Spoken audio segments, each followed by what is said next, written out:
worker in the state of Texas. I work for Communities in Schools, which is a on-campus dropout prevention program.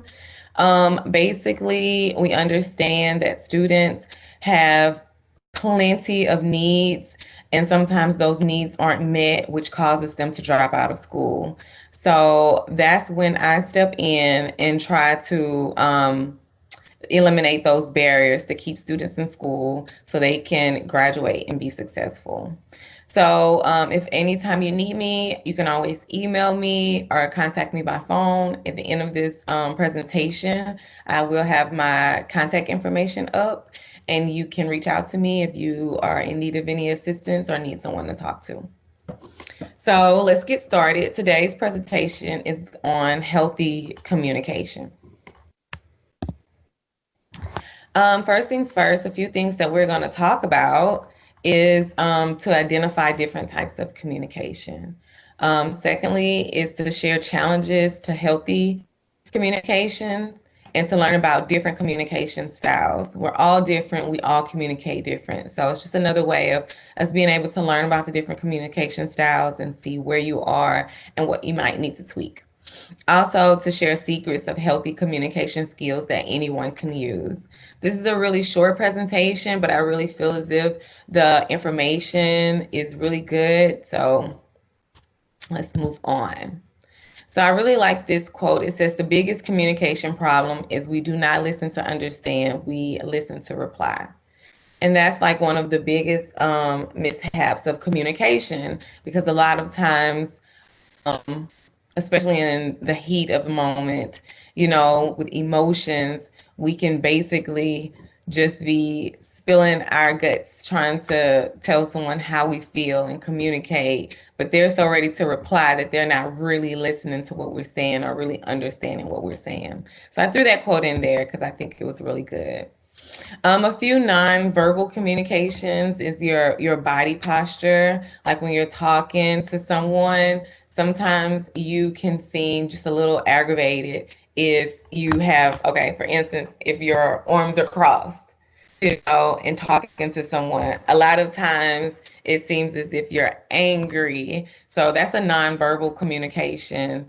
The proximity, where you're sitting from the person, whether if you're behind a desk or out in the open, that's another nonverbal communication because it creates that distance, even though we're social distancing right now, and that's good, you guys, but it also creates that distance when you're behind a desk as like an authority figure.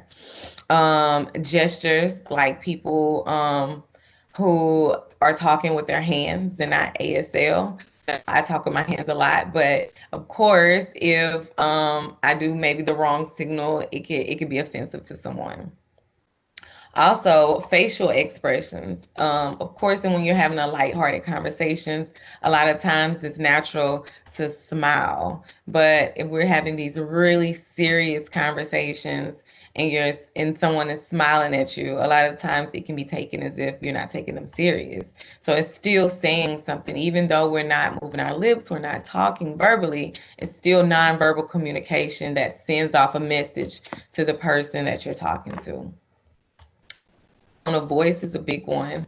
A lot of times, a lot of miscommunication can happen through emails and text messages. I get that a lot with my students when they're texting someone, and they can have just a simple tone in their mind, but of course the conversation is it can be a little serious to where the other person could feel kind of offended. So tone of voice is a nonverbal communication. So just make sure that you're aware of that. And also your volume and pitch. That's a really big non-communication, because if you're just talking to someone and just being loud, you know, someone else can take it offensively too, because they can think, oh, what does she think? I can't hear them well. Are they yelling at me? You know, so these are all nonverbal communication that you kind of need to be aware of. Some good listening skills would be focus. When you're speaking with someone, It's good to give them eye contact, to focus on what the subject is. If you guys are talking, even if they're pointing to something else for you to look at, it's good to look at it because it makes the person that's talking feel as if you're understanding what they're saying. Avoid interrupting them. You know, just like the quote was saying, a lot of times we listen just to reply, but how about we just listen? You know, so avoid interrupting them. Let them say whatever they have to say. So by the time when it's time for you to make your point or for you to reply, you've gathered all the information and not interrupted them. So that's a good listening skill. Also, avoid judging. Show interest in what the conversation is and what's going. So it's just active listening skills. It's kind of like nodding your head sometimes, you know, smiling, just simple things like that, just to show that you understand and you're listening. Um, Also, another one is mirroring. So after someone has said whatever they had to say, maybe a professor call you in their office and talk about, you know, how you're doing or their concerns. And it's just basically repeating what they're saying, but in a claritative way. So what I heard you say was, and then you repeat what they say, just so you can make sure you're understanding them correctly. Validating and empathizing. Um, that counts a lot with good listening skills. You know, validating someone, letting them know that you understand where they're coming from. You know, that's a really, really good listening skill. And some of the little examples I have, one of them is, you know, I can understand that, and you go head on and whatever it is you guys were talking about, complete the sentence. So those are just good listening skills. I want to challenge you guys to kind of use them, um, and just try to pay attention to some of your nonverbal communications as well, because a lot of times people do not tell you certain things about crossing your arms or your tone of voice, and they just get offended and make up whatever in their mind. So it's good to kind of sometimes when you're talking to people to kind of recognize yourself and how you're responding to them and how the conversation is going.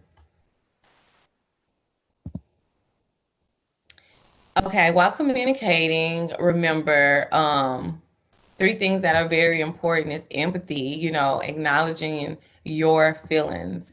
So, not acknowledging their feelings. So when you are talking to someone and you're empathizing with them, please acknowledge their feelings. That helps them understand that you are understanding where they're coming from, that you're understanding the conversation, that you're understanding that their feelings. So when you're empathizing with someone, please acknowledge their feelings. Also, assertiveness. It is a very good idea to be assertive. Please express your feelings openly and directly. That's very, very good. You know, I know a lot of times most passive people um like to sugarcoat their feelings or say it in a manner that the person that they're talking to could just not understand or not take how they're feeling so serious. So be assertive, express your feelings openly, and be direct. And last thing is being respectful. Use a respectful, caring tone. Be respectful when talking, especially with students. You're talking to your professors. You want to let them know that you respect them and you take what they're telling you serious. So please have a respectful tone because you could just personally be a loud person. But if you're talking to your professor very loud, they can take that as rudeness, you know. And sometimes it's always great to say, I'm not trying to be rude. I'm just kind of loud. I'm sorry. You know, it's things like that to kind of acknowledge that you see where some things are going. So more than anything, please have a respectful tone and a caring tone, especially when you're talking to loved ones too. You know, it's good to be open and direct when you're speaking with them, but it's also good to be respectful because you don't want to hurt a loved one's feelings.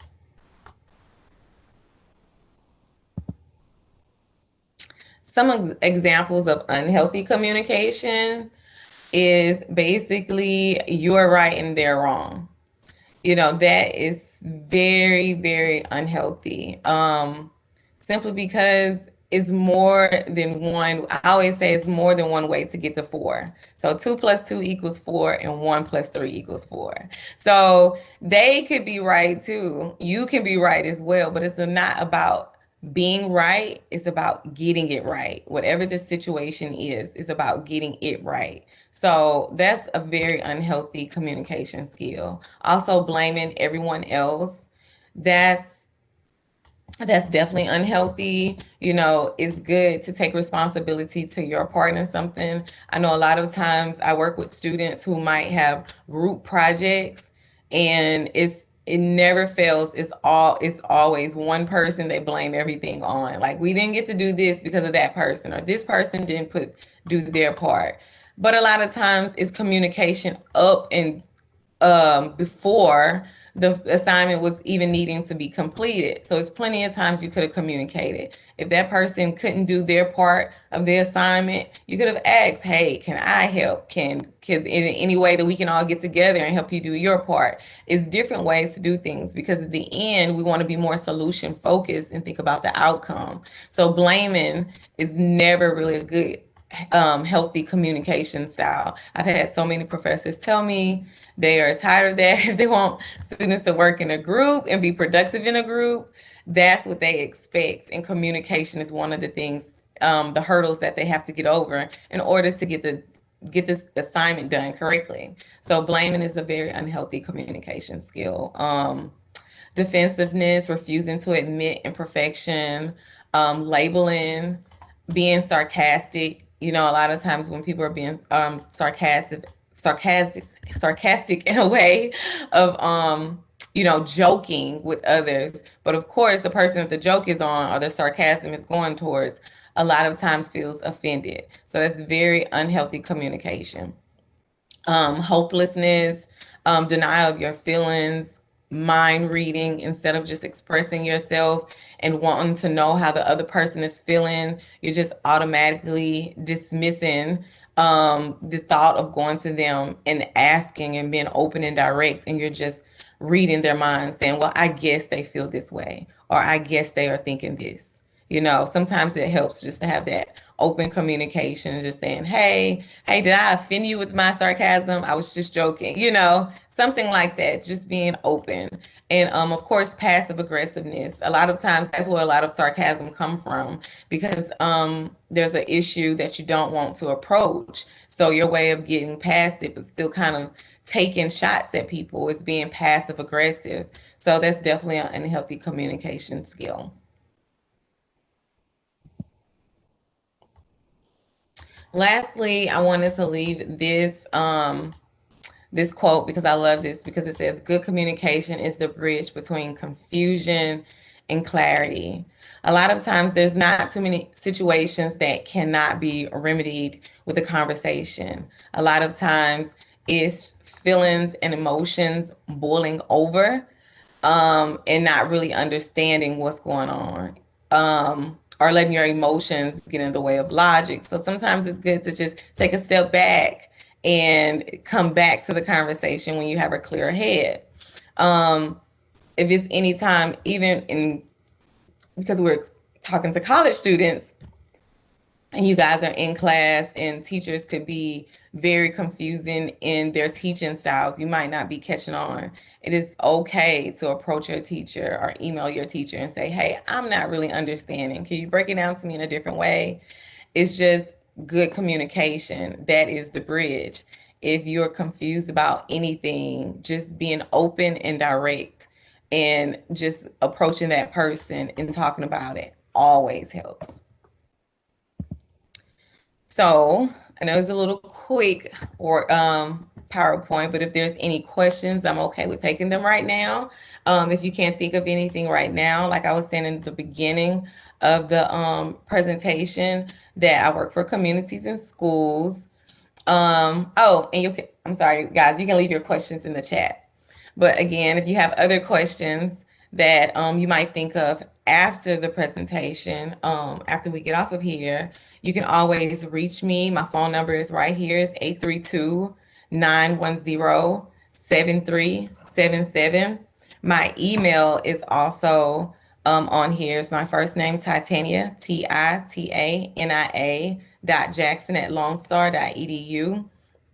And once again, like I said, I work for communities and schools at Lone Star College-Kingwood, and it's a dropout prevention program to help keep students in school and successful and help them reach their goals. So if it's anything that I can help with, please contact me.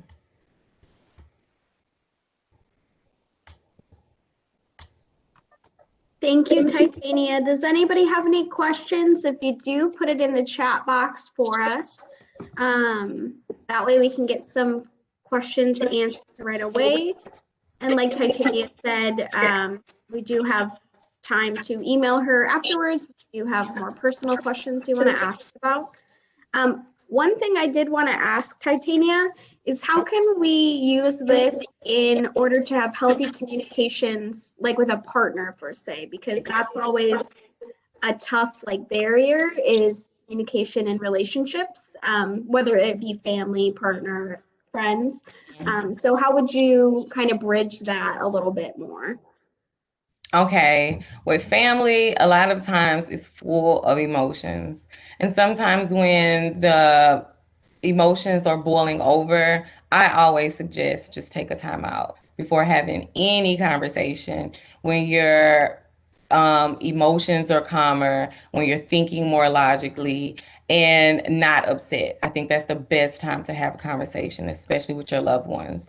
And also being sensitive to their needs as well. Like, this is your partner, this is your loved one. That's not a time to have sarcasm, passive aggressiveness. This is the time to be serious and express yourself so they can receive what you're saying. And also, sometimes even communicating and expressing your feelings can hurt someone else. It is possible, but it's okay because you're being open, direct, and honest. It just gives that person a chance to receive what you're saying and able to respond. So I always say, once again, when you're full of emotions, sometimes it's best to take a break before having serious conversations with loved ones.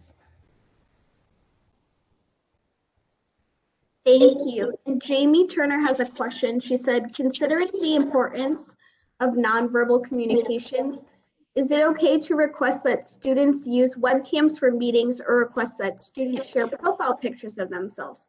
It just feels more like an in-person class to be able to see questions in facial expressions during class, but I do not want to make anyone feel uncomfortable. What are your thoughts? Oh, I think that is really great. I do believe in virtual videos or pictures or something because it gives people visually, it's good to see how you're receiving what they're saying. Like, for example, we could be talking right now and say, I see your face, Alexandria, and you're like scrunched up like you're confused. It's good for me to see that so I can elaborate a little more. It also, in some kind of way, it's like it boosts morale. It makes you feel as if you know the people just by seeing them when they're talking. It makes you more comfortable. So I always think, yeah, putting on your video on Zoom or something, or having a picture, it does seem for some reason to work and bring in people together and feeling closer. Awesome. And we have another question. I believe it's from a student. It says, with group projects, I feel there is also unspoken social barriers that seem to be my issue. How could I improve with that? Examples being complete strangers, not knowing if they just want others to do the work, or always those who take everything over.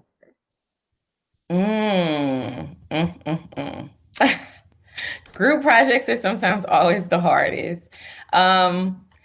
This is what I did in college, and it's because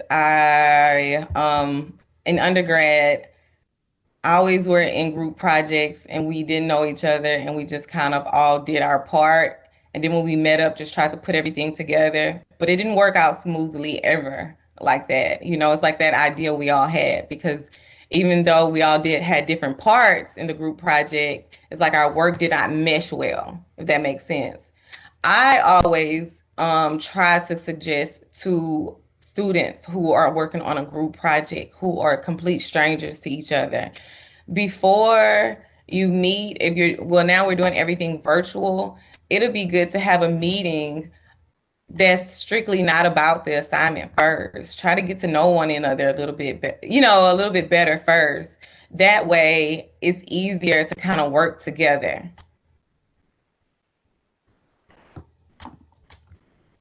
Thank you so much, Titania. It looks like that's all the questions we have for now. But again, if anybody is watching and would like to ask some more questions, maybe some personal questions, feel free to reach out to Titania either at the phone number or email listed here. I do want to thank Titania one more time for attending, and a thank you to our interpreters and Leah, who is writing in the chat all of our text to speech, basically, or I should say speech to text in that sense. But thank you guys for attending. We hope to see you again in another future event with Student Life. Have a great day and stay safe, everybody. Bye. Thanks for inviting me.